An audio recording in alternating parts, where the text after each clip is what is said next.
வரலாறு இன்றைய கேள்விகள். தற்காலத்தில் எந்த நாட்டில் கைபர் மற்றும் இந்த போலன் என்ற கணவாய்கள் காணப்படுகின்றன? எங்கன்னு பார்த்தீங்கன்னா பாகிஸ்தானில். இந்த கைபர் மற்றும் போலன் கணவாய் வழியாக தான் வந்து ஆரியர்கள் இந்தியாவிற்குள் வந்தார்கள். இப்போ இந்த கைபர் போலன் கணவாய் வந்து பாகிஸ்தான் நாட்டில் அமைந்திருக்கிறது. அடுத்து இரண்டாவது கேள்வி, சமண சமயத்திற்கு மாறிய அரசர் யார்? இந்த கீழ்கண்டவற்றுள்ள சமண சமயத்திற்கு மாறிய அரசர் யாருன்னு பார்த்தீங்கன்னா மௌரிய வம்சத்தை தோற்றுவித்த சந்திரகுப்த மௌரியர். இவர் சாணக்கியோரோட துணை கொண்டு அரசராக மௌரிய சாம்ராஜ்யத்தை மகதத்தில் ஏற்படுத்துகிறார். அசோகர் வந்து புத்த மதத்தில் இருப்பார். சந்திரகுப்த மௌரியர் தான் வந்து சமண மதத்தை ஆதரித்திருப்பார். தன்னுடைய கடைசி நாட்களில் கர்நாடக மாநிலத்தில் உள்ள சரவண பெலகலா என்ற இடத்துல உண்ணா நோம்பிருந்து, அதாவது சல்லேகனா எனும் உண்ணா நோம்பிருந்து உயிர் நீத்திருப்பார். பிந்துசாரர், இந்த பிந்துசாரர் என்பதை மகதத்தின் முதல் அரியங்க வம்சத்தை தோற்றுவித்தவர் பிந்துசாரர். பிம்பிசாரர் யாருன்னு பார்த்தீங்கன்னா இவர் வந்து சந்திரகுப்தருடைய மகன். அவர் வந்து அஜீவிகா எனும் மதத்தை பின்பற்றியவர். அடுத்து மூன்றாவது கேள்வி, முதல் புத்த சமய மாநாடு நடைபெற்ற இடம் எதுன்னு பார்த்தீங்கன்னா ராஜகிரகம். மொத்தம் 4 புத்த சமய மாநாடுகள் நடைபெற்றிருக்கும். அதில் முதல் வந்து ராஜகிரகம், இரண்டாவது வந்து வைசாலி என்ற இடத்துல நடைபெற்றிருக்கும், மூணாவது வந்து பாடாலிபுத்திரம், 4வது வந்து குந்தலி வனம். அப்போ 4 புத்த சமய மாநாடுகளும் இதில் தான் நடந்துச்சு. ராஜகிரகம் அந்த இடத்துல நடக்கும்போது அப்போ அரசர் வந்து அஜாத சத்ரு. அடுத்து இரண்டாவது வைசாலி என்ற இடத்துல நடக்கும்போது கால அசோகர். மூன்றாவது புத்த சமய மாநாடு பாடாலி புத்திரத்தில் நடைபெறும் போது அங்கே வந்து அசோகர் இருந்தார். குந்தலிவனம் என்ற இடத்துல நடக்கும்போது அங்கே வந்து கனிஷ்கர் வந்து 4வது புத்த சமய மாநாட்டில் இருப்பார். அடுத்த 4வது கேள்வி, கலிங்க போர் நடைபெற்ற ஆண்டு எதுன்னு பார்த்தீங்கன்னா கிமு 261. கலிங்கம் என்பது கடற்கரை ஒரிசா பகுதியை வந்து குறிக்கும். அந்த கலிங்க பகுதியை வந்து ஒரு மன்னர் வந்து ஆண்டு இருந்தார். அவர் மீது அசோகர் போர் தொடுத்து பல்லாயிரக்கணக்கான மக்கள் போர் வீரர்கள் இறந்ததுனால அந்த பழிச்சொல்லுக்கு அஞ்சி புத்த துறவி உபகுப்தர் என்பவருடைய வழிகாட்டுதலினால அசோகர் வந்து புத்த மதத்தை தழுவுகிறார் கலிங்க போருக்கு பின்பு. அதுக்கு அப்புறம் தர்ம அசோகர் என்று அழைக்கப்படுகிறார். அந்த கலிங்க போருக்கு முன்னாடி வந்து சந்த் அசோகர் என்று அழைக்கப்படுகிறார். அந்த கலிங்க நாட்டு மன்னரின் பெயர் வந்து சில புத்தகங்கள்ல வந்து அனந்த பத்மநாபன் என்று குறிப்பிடப்படுகிறது.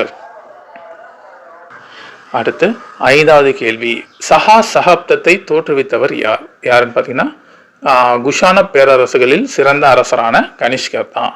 இவர் வந்து 2ஆம் அசோகர் என்றும் அழைக்கப்படுகிறார். காரணம் என்னன்னு பார்த்தீங்கன்னா அசோகர் எவ்வாறு புத்த மதத்திற்கு ஒரு புத்துயிர் அளித்தாரோ அதே போலவே கனிஷ்கரும் புத்த சமயத்திற்கு ஒரு ஆதரவு அளிக்கிறாரு. இவர் தான் வந்து 4வது புத்த சமய மாநாட்டை கூட்டியவர். அந்த 4வது புத்த சமய மாநாட்டில் தான் வந்து புத்த மதம் மகாயானம் ஈனயானம் என்று 2ஆக பிளவுற்றது. அடுத்த 6வது கேள்வி, புத்த சரிதம் என்னும் நூலின் ஆசிரியர் யார்? இந்த புத்த சரிதம் என்ற நூலின் ஆசிரியர் அஸ்வகோஷர்.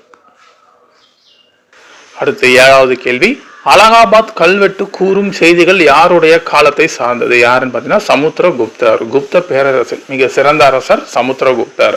இவர் இந்தியாவின் நெப்போலியன் என்றும் அழைக்கப்படுகிறார். இவருடைய அமைச்சர் ஆன ஹரிசேனர் என்பவர் தான் வந்து இந்த அலகாபாத் தூண் கல்வெட்டை வடிவமைத்தவர். தற்போது இது பிரயாகை கல்வெட்டு என்றும் அழைக்கப்படுகிறது. 33 வரிகளை கொண்டது. சமஸ்கிருத நாகரி சமஸ்கிருத மொழியில் எழுதப்பட்டுள்ள கல்வெட்டு. அடுத்த 8வது கேள்வி, சமுதாயத்தின் அடிப்படை அழகு யூனிட் எது அப்படின்னு கேட்டாங்கன்னா பேசிக்கான இது வந்து குடும்பம், ஃபேமிலி தான் வந்து சமுதாயத்தின் அடிப்படை அழகு. குடும்பத்திலேருந்து தான் வந்து எல்லாமே போகும். அடுத்து 9வது கேள்வி, திரிபீடகங்கள் எந்த மொழியில் எழுதப்பட்டுள்ளது? இந்த திரிபீடகங்கள் இது வந்து 3ஆக பிரிக்கப்பட்டுள்ளது. புத்த சமய நூல். இது வந்து வினயப்பீடம், சுத்தப்பீடம், அபிதம்ம பீடம் என்று 3 பீடகங்களாக இது பண்ணது. இது வந்து எந்த மொழியில் எழுதப்படுதுன்னா பாலி மொழியில் எழுதப்பட்டுள்ளது. புத்தர் ஆரம்பித்த போது புத்தரோட பின்பற்றியவர்கள் அனைவரும் வந்து புத்தரே வந்து பாலி மொழியில் தான் வந்து போதனைகளை இது பண்ணாரு. அவரோட வந்தவர்கள் அடுத்தது எல்லாருமே பாலி மொழியை தான் வந்து பின்பற்றி பேசினாங்க. அப்போ மக்கள் எல்லாமே பாலி மொழியில தான் வந்து பேசியிருந்தாங்க. மக்கள் பேசும் மொழியிலேயே வந்து புத்தர் வந்து தன்னுடைய போதனைகளை கூறியதுனால தான் வந்து அந்த வேத மதங்கள் வந்து அப்பொழுது வலுவிழந்து போனது. திருப்பிதங்கள் வந்து பாலி மொழியில் இது பண்ண. அதே நேரத்தில் 4ஆம் புத்த சமய மாநாட்டிற்கு பின்பு புத்த சமயம் இரண்டாக பிளவுற்றது. ஹீனயானம், மகாயானம். ஹீனயானம் என்பது வந்து பழைய இது, புத்தரை அவருடைய போதனைகளை மட்டும் கேட்பது. மகாயானம் வந்து புத்தரையே வந்து உருவ வழிபாட்டின் மூலம் வழிபட ஆரம்பித்தார்கள். அந்த ஹீனயான காலத்துல எழுதின அனைத்து புத்த நூல்களுமே வந்து பாலி மொழியில் இருந்திருக்கும். அதே நேரத்துல மகாயானம் காலத்துக்கு மகாயான புத்த மதம் பிளவுற்ற பின்பு அனைத்து புத்த இலக்கியங்களும் சமஸ்கிருத மொழியில் எழுதப்பட்டன. அடுத்து 10வது கேள்வி, காளிதாசர் எழுதிய நூல் எது? காளிதாசர் எழுதிய நூல், இந்தியாவின் ஷேக்ஸ்பியர் என்றும் அழைக்கப்படுகிறார் காளிதாசர். அவர் எழுதிய நூல் வந்து சாகுந்தலம். நாகானந்தம், ரத்னாவளி, பிரியதர்ஷிகா, இது மூணும் வந்து யார் எழுதினான்னு பார்த்தீங்கன்னா ஹர்ஷர். அந்த வர்த்தமான பேரரசின் சிறந்த அரசனான ஹர்ஷர் தான் வந்து நாகானந்தம், ரத்னாவளி, பிரியதர்ஷிகா இந்த 3 நூலை எழுதியிருக்கிறாரு. இந்தியாவின் ஷேக்ஸ்பியர் என்று அழைக்கப்படும் காளிதாசர் குப்தர் காலத்தில் வாழ்ந்தவர். இவர் வந்து சாகுந்தலம் அப்படின்ற நூலை இயற்றியார்.